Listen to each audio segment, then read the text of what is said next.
Hey, how y'all doing? I'm doing all right.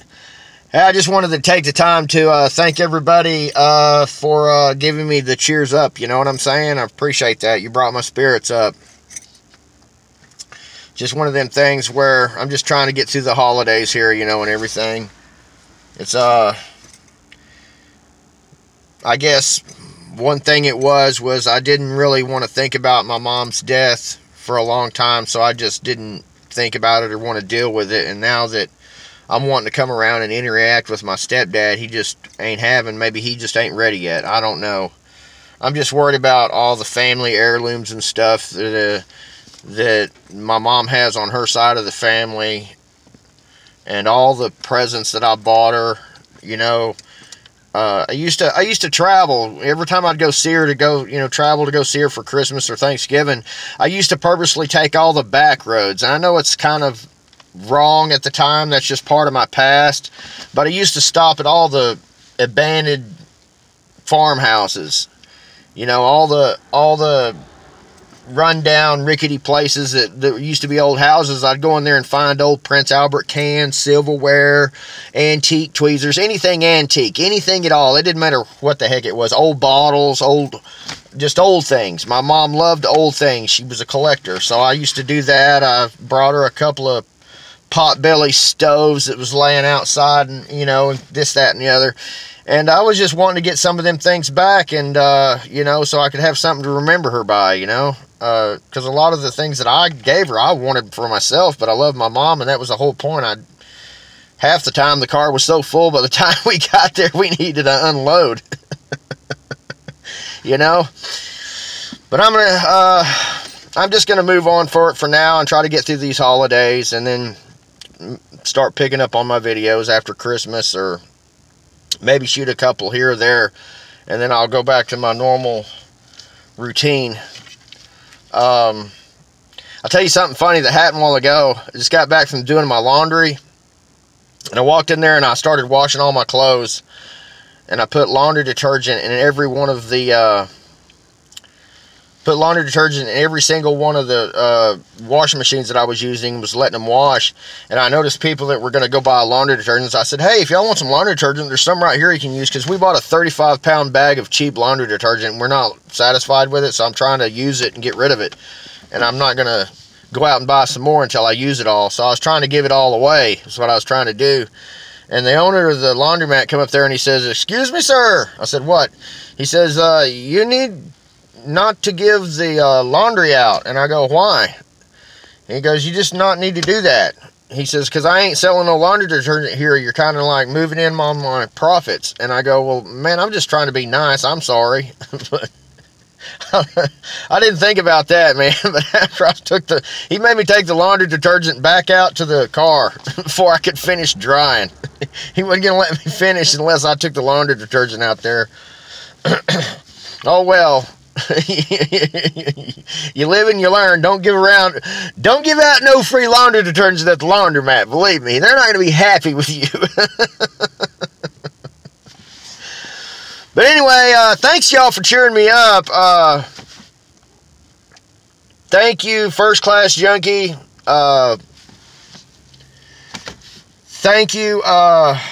Thank you, everybody. I don't want to try to remember them all, because y'all know who y'all are, and I know who you are. I can't remember all the names. But, Brian Stewart, yeah, you got a point, man. Maybe he's just not ready yet. Maybe he's not ready to move on. And there ain't no sense in me tagging along, getting all broke up about it. I can tell you this. My son, not my son, his son, which is my half-brother, he said he just got through moving from Louisiana to Wyoming, and now they're down there and they're lonely. And she doesn't really, I don't know if my brother's wife has just gotten bored in Wyoming because that's where her family's from, or there's just, I don't know what the thing is there. But now all of a sudden they're wanting to pack up and move all the way back down to Louisiana again. And so maybe that's good for them.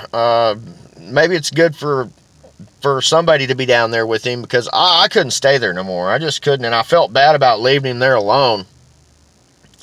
And my stepbrother moved away from there because he kind of got, or my stepbrother, my half-brother, got upset because he wanted to move in with Dad, and Dad said, "No, you're not moving in this house." I mean, they're both on disability. My half brother is mentally challenged, you know.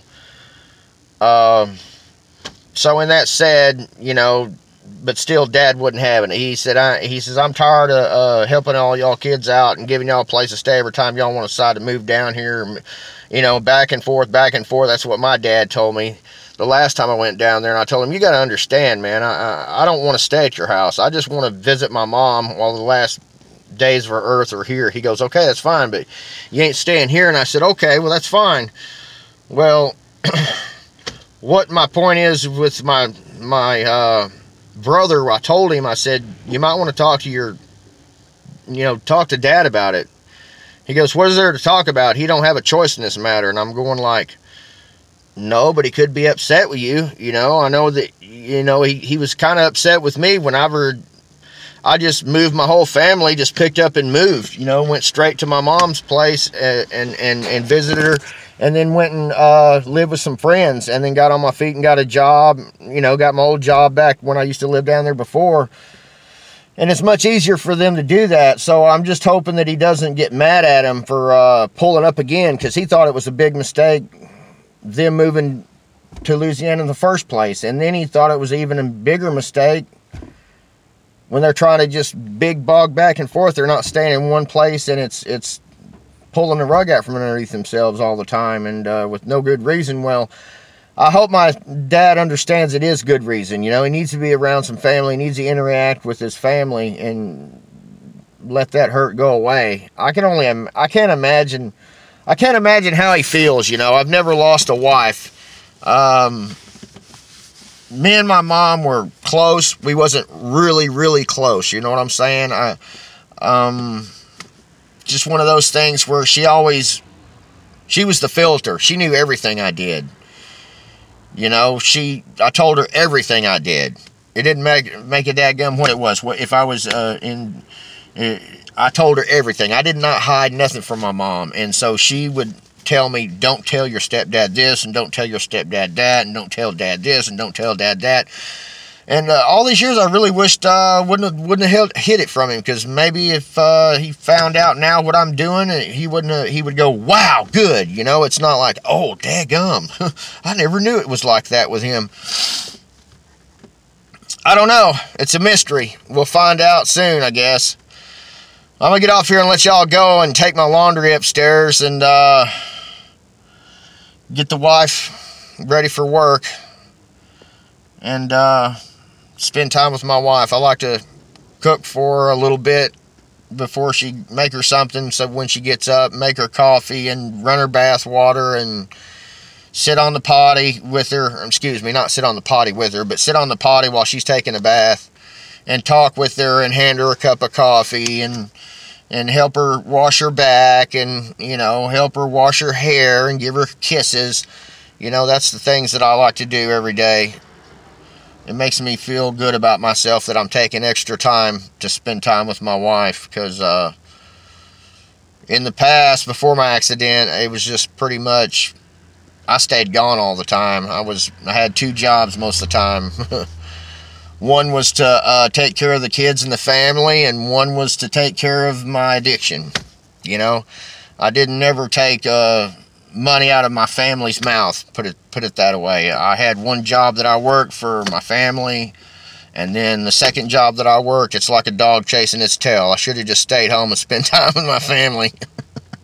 Instead of dog chasing his tail, running in a round circle and can't get out of it all those years. And things are getting a little better, especially since every one of y'all left all them comments that y'all left, and y'all made me see it. Y'all put a little light on the subject, and it made me start thinking about things that I would have never thought about. And before I go, I wanted to let y'all know something. You know, that you know, since I've had this YouTube channel, I've taken a little piece out of everything that everybody says to me.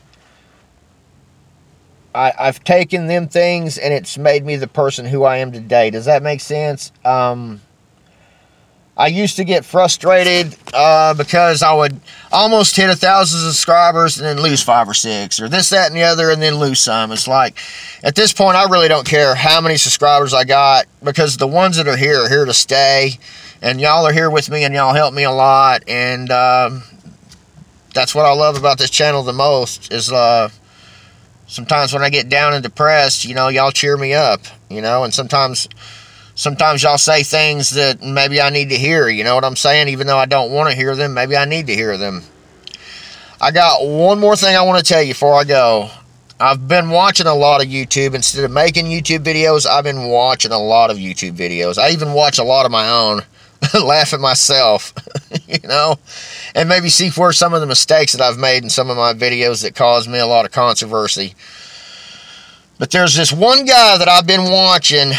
I always click over on other people's channel, like, to see if they got any content. If they're commenting on my channel, I always like to go look at the content they got. And I ran across this guy. His name, his YouTube channel is capital B dash little capitals more, and I think random. B more random, but there's a dash in between B more. It's B dash more random. This guy's only got 11 subscribers, and it's crickets on his channel. And he's really close to kind of like me. He's got a thick accent. I like his accent. Sometimes when he works on things, he's kind of like me. He's a DIY guy. He's not a know-it-all kind of a person, but if he gets out there and takes something apart, or if he really, he's like me. If he puts his mind to it, he can do anything. And sometimes he needs a little bit of help. Like, he shot videos for, I think, almost 2 years. I might be mistaken, maybe 1.5 years, 2 years, and he's got 11 subscribers, and no one comments on his channel. If y'all could look that guy up, man, he's kind of interesting. He likes to go to the gym. He likes to work on all kinds of things. I mean, his channel is like mine. It has no certain direction it goes. It's like he's just all over the place, kind of like me. But anyway, give that guy a shout. I'm giving him a shout out. Be more random for you, and I hope that I hope you start getting some subscribers, because I'm telling you, man, there's times where I needed the. I just can't imagine you doing it all this time and nobody's talking or commenting on your channel hardly. Hopefully, I'm helping you out here. Be more random. He's a good dude, I think. Look him up.